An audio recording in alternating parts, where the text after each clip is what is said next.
జాగ్రత్తగా first part చూసుకోవాలంటే అన్నమయ కోశం. అన్నమయ కోశం అంటే మనం ఏవైతే మనం లోనికి పంపిస్తున్నామో, వినేవి, ఆలోచించేవి, తినేవి, తాగేవి అన్నీ జాగ్రత్తగా చూసుకుంటేనే మన అన్నమయ కోశం ప్రాపర్గా ఫంక్షన్ అవుతుంది. లీక్లో ఏదైనా తేడా వస్తే ముందు అన్నమయ కానీ ప్రాబ్లం అయితే మిగతా అవన్నీ డౌన్లోడ్ చాలా కష్టం. ఈ పార్ట్ వరకు అర్థమైతే మనం ముందు రిఫ్లెక్ట్ అవుతాం. మనం ఎంతవరకు మన దేహాన్ని అలాగా చూస్తున్నాం చెప్పండి.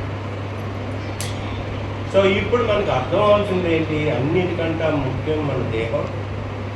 తర్వాత మనం తెలుసుకోవాల్సింది మనం ఏవైతే ఆలోచిస్తున్నామో అన్నీ కూడా ఉన్నాయి కాబట్టి ఇది all interplay of 5 different bodies in single body like physical body. So yoga నేర్చుకొని యోగా ఆచార్య, యోగా గురువులు వీళ్ళు అందరూ అలా ఎక్స్పర్ట్ అవుతున్న కొద్ది మనం దేహాన్ని దేహంలా చూడం. మీ మనసు ఏంటి, ఇవన్నీ కలిపి మీ ప్రాబ్లం ఏంటి అని చూస్తాం. సో ఇప్పుడు ఏంటి అవి అయితే మనకెందుకు?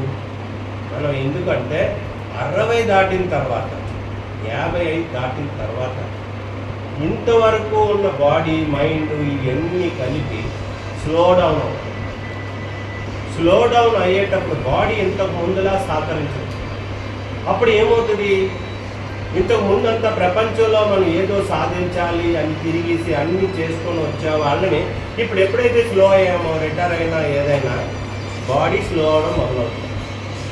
ఒక్కసారి బాడీ స్లో అవుతే మైండ్ దాని పవర్ అది చూపిస్తుంది. సో బాడీలోని ఎనర్జీ తగ్గింది, బాడీలోని యాక్టివిటీ తగ్గింది. ఇప్పుడు మైండ్ డామినేట్ చేసేస్తుంది. ఆ మైండ్ని ఇప్పుడు మనం ఎదుర్కోవడం ఎలాగా అని ఆలోచిస్తే చాలామంది మనం వాడుతుంది డైవర్షన్ టెక్నిక్. మనసును మనం ఎదుర్కోలేక దాన్ని ఇంకొక సైడ్ తీసుకెళ్ళి టీవీ వైపు లేకపోతే సెల్ ఫోన్ వైపు అలా వాటిని ఒకదాని తర్వాత ఒకటి డైవర్షన్ టెక్నిక్ వాడుతున్నాం. ఇప్పుడు మీకు డైవర్షన్ లేకపోతే మీ మైండ్ ఇంకా ఘోరంగా పనిచేస్తుంది.